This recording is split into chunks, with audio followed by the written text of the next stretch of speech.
Hey guys, welcome to Higher Volume. I'm Josh. Now, the summer is finally over, and I've been thinking about it. I'm like, I want to do my top 10 summer movies.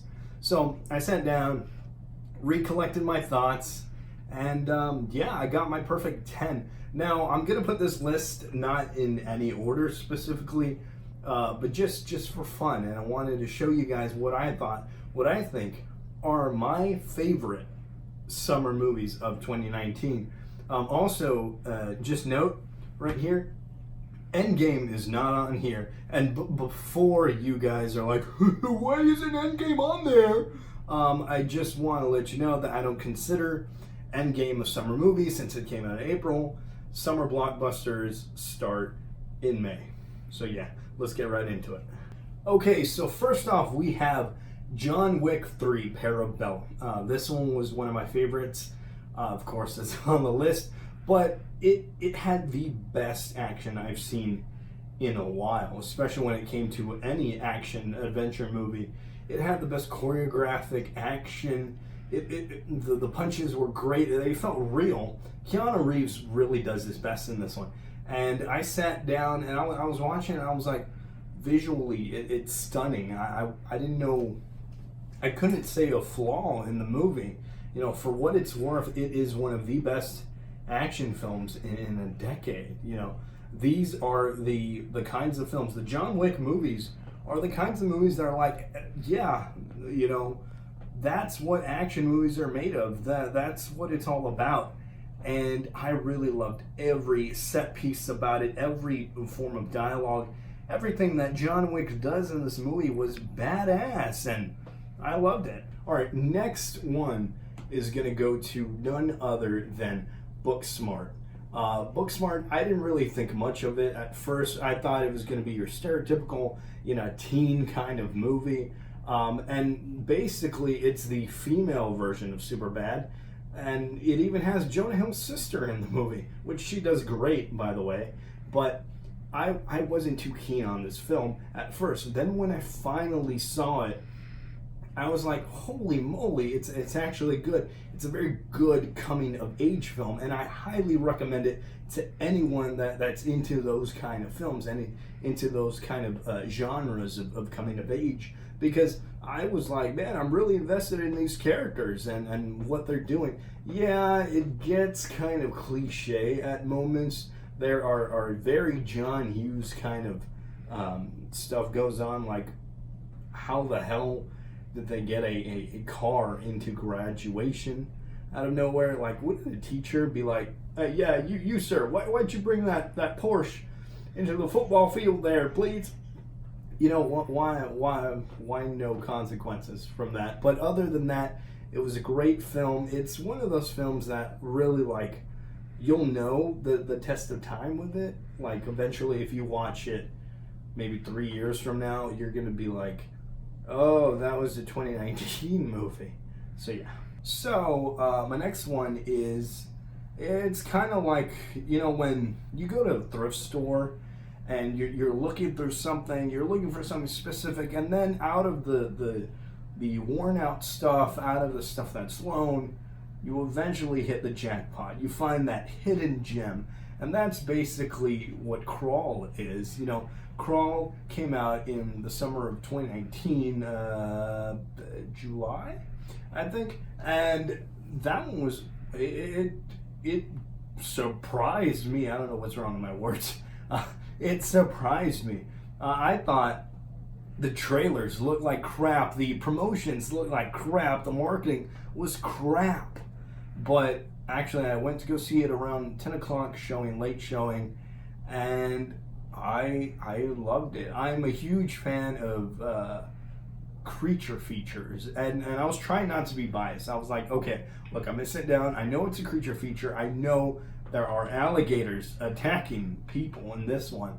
And I was like, I'm going to set that aside and just get it critiquing out there, get the critiquing, and be like, okay, is it good? And it was great. I loved it. I wouldn't say, though, it's the best thing ever. I wouldn't say it's God's masterpiece or anything, but for what it is, for a summer thriller, for a summer flick, It's great. It's something where you can go, you can get with some buddies, you can get with some friends, go on a date with, sit down, watch it, enjoy it, have a good time. And that was the main thing about this movie. I had a good time.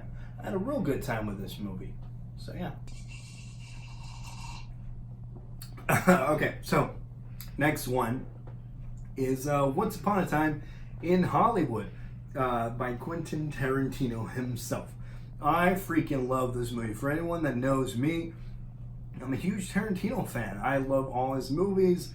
There's one specifically that I'm like, no, it's not that it's bad. It's just like it's not the bad. You get what I mean. Okay, so besides that, Once Upon a Time in La La Land, I mean Hollywood, it's good. It's great. I felt it. It's a love letter to cinema, and everything about it was just sweet. It was right on the top. It was that French kiss. It was all that stuff, and I loved the hell out of that movie. The cinematography was great. The dialogue was great. The cast is perfect. And you're probably like, well, he's a Tarantino fan. Of course, man, but I know what's good. Not you. No, it's okay. So, besides that, yeah, it was a great movie. I loved it. It is natural. I know it's not your typical Tarantino movie, but it got its chops. Yeah, I loved it. All right, and my next one is none other than Elton John's biopic, Rocket Man. Honestly, I didn't know what to think of Rocket Man at first. I went in with my girlfriend and I was like, okay, we're going to sit down, we're going to watch this film. Hopefully it's better than Bohemian Rhapsody. And it had the same co-writer as Bohemian Rhapsody, so I was a bit worried. Then I came out of it and I was like, that was really good. The thing that threw me off, though, was that it was a musical. Now, I'm not too, thrilled about musicals. I'm very picky with musicals. It really has to be something that's like, oh, well, that's amazing. That's spectacular. I'm looking at you, Hamilton. But other than that, like, it has to really be out there and be different. And that's what caught my eye with Rocket Man. It was so fresh. It was new.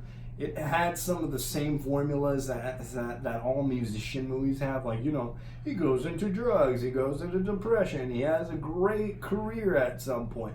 It hit all those steps, all those notes, but it hit it at a very fresh way. And the musical take just made it even more fresh. So I really enjoyed that one. That one's a high recommendation.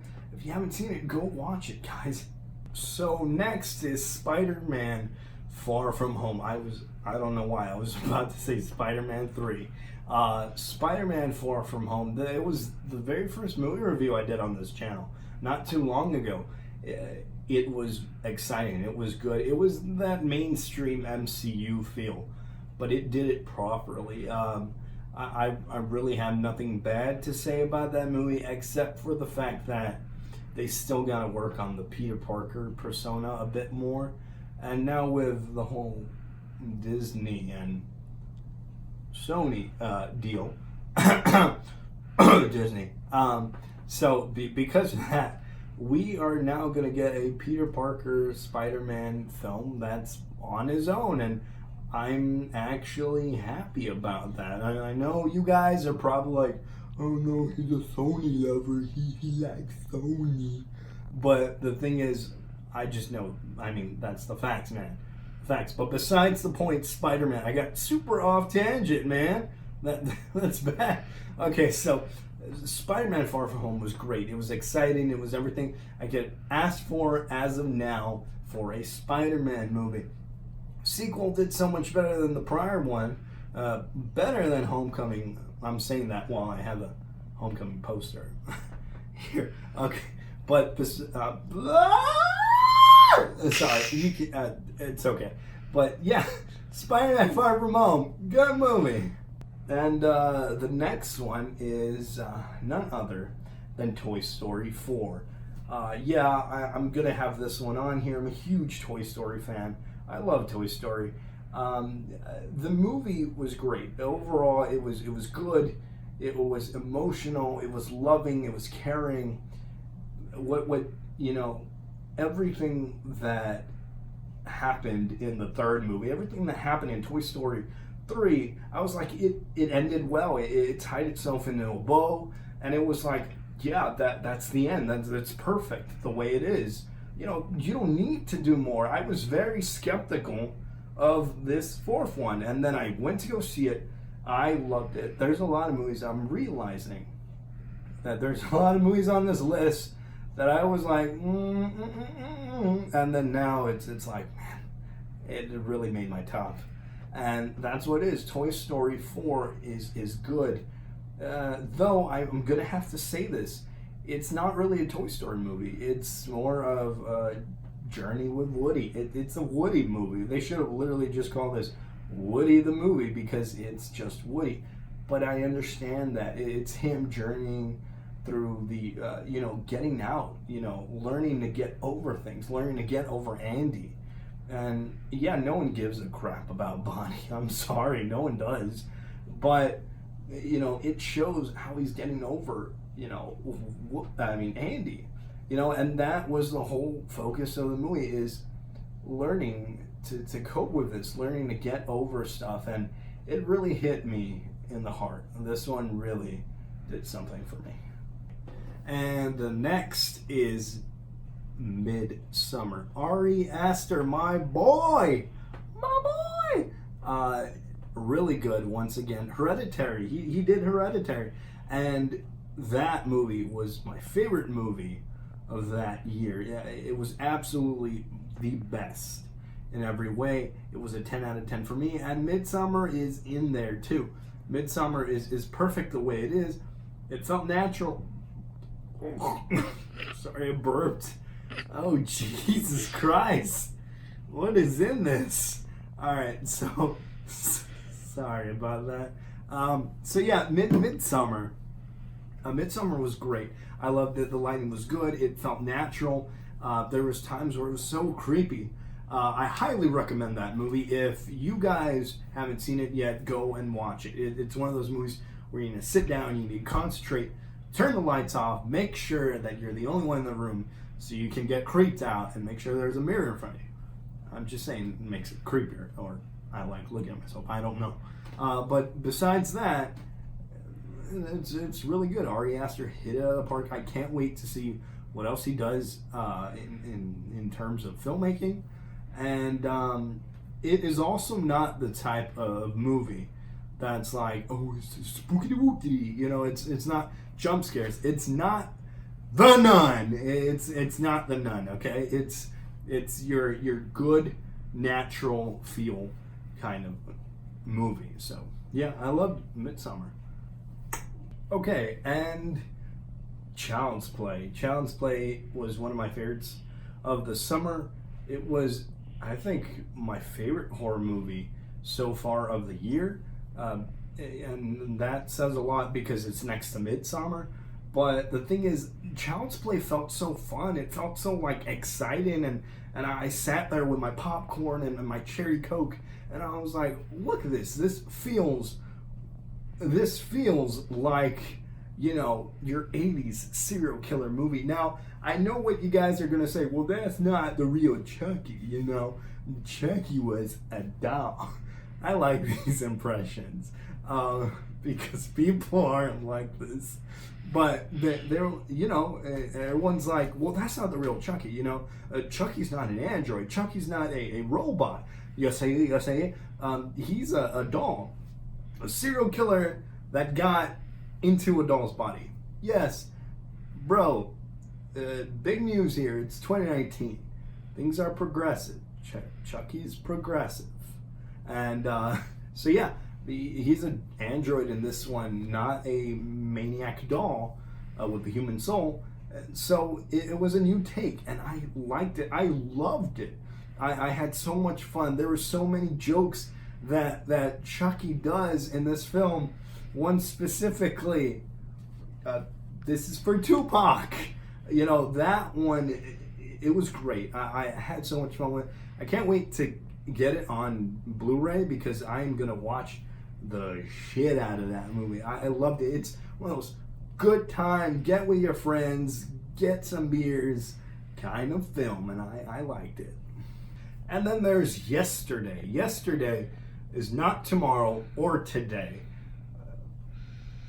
Crappy joke. But yeah, Yesterday came out, and not yesterday. Yesterday the movie came out. Yesterday, not yesterday, the movie Yesterday came out. That movie called Yesterday. It's a movie about the Beatles.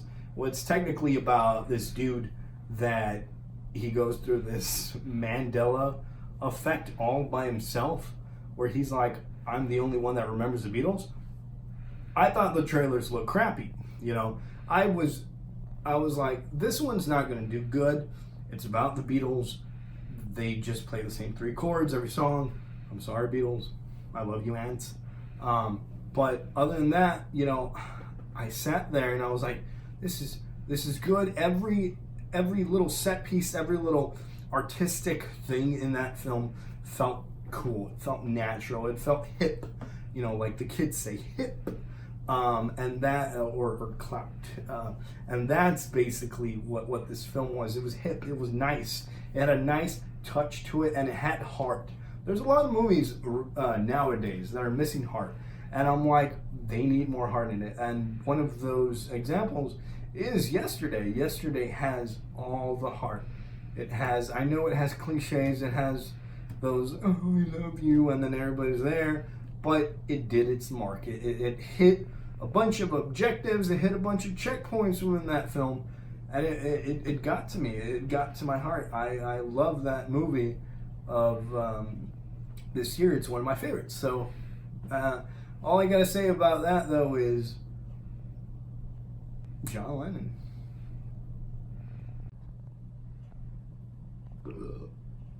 Okay, so thank you for watching this video. I'm Josh. This is The Higher Volume. If you're new here, please don't forget to subscribe, like this video, and hit the bell so that way you can get the notifications for all that kind of jazz and bacon. I'll be doing videos weekly or you know, whenever I can. But I'm starting up. It's good. Thank you for the support. Thank you for stopping by. Not like you're coming to my house, but stopping by to watch the videos. And yeah, guys, thank you so much. I want to start a Patreon soon, or maybe whenever I get the chance, and maybe do that coffee thing. But yeah, guys, thank you so much. Please share this video, and I'll see you next time.